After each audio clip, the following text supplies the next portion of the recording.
Assalamualaikum dan selamat pagi kami ucapkan kepada yang dihormati para hakim yang arif lagi bijaksana, guru-guru, rakan-rakan pelajar dan seterusnya hadirin sekalian. Pada hari yang mulia ini, kami akan menyampaikan sebuah pidato yang bertajuk Kedaulatan Undang-Undang. undang-undang.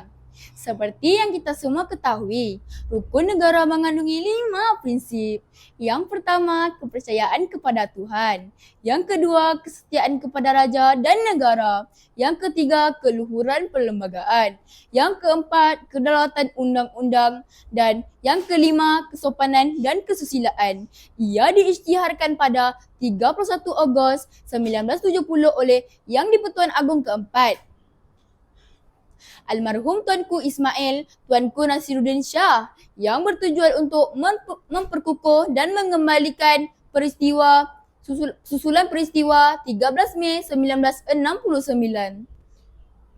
Kedaulatan undang-undang bukanlah sebuah peraturan ataupun undang-undang, namun ia adalah komponen falsafah utama di dalam undang-undang, khususnya undang-undang perlembagaan. Kepentingan konsep ini di negara kita dijunjung begitu tinggi sehingga ia diiktirafkan sebagai salah satu prinsip di dalam rukun negara. Secara mudahnya, konsep kedaulatan undang-undang menuntut kepatuhan dan keterikatan terhadap undang-undang tanpa mengira darjat atau latar belakang sama ada rakyat kebanyakan maupun pemerintah. Ringkasnya, kedaulatan undang-undang ialah prinsip perundangan yang menyatakan bahawa keseluruhan negara harus diperintah oleh undang-undang. Prinsip tersebut biasanya merujuk kepada pengaruh undang-undang kepada keseluruhan masyarakat, terutamanya para pemerintah, pengatur perilaku termasuk perilaku para pejabat pemerintah.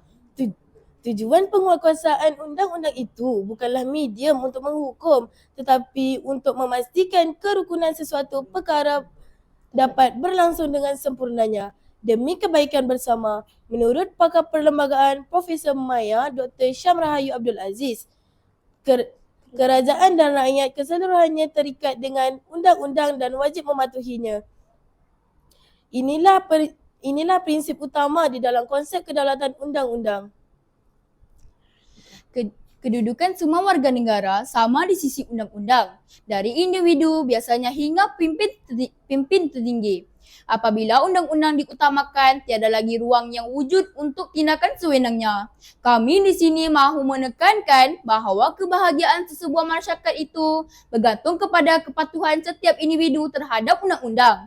Penyertaan ini jelas menggambarkan hubungan sesama manusia tidak boleh berlaku dengan sempurna jika tiada peraturan dan undang-undang.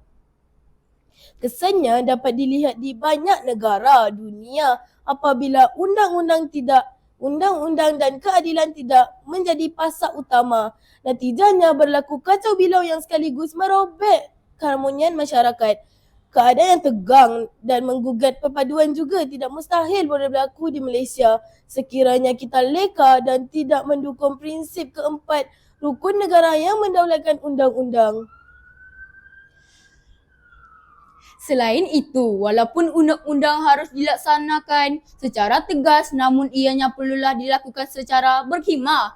Begitu juga dengan ruang untuk rayuan terhadap hukuman, di mana ianya haruslah disediakan dengan secukupnya, bahkan hukuman yang dikenakan mestilah munasabah dan setimpal dengan kesalahan yang dilakukan. Ketelusan dan kesamaan, pihak berwajib dalam menguatkuasakan peraturan-peraturan bekalan akan seterusnya membina keyakinan rakyat terhadap usaha-usaha kerajaan ini. Kesimpulannya, prinsip rukun negara yang ketiga ini amatlah penting dalam dunia peradaban kita, Malaysia. Sekian dari kami. Terima kasih.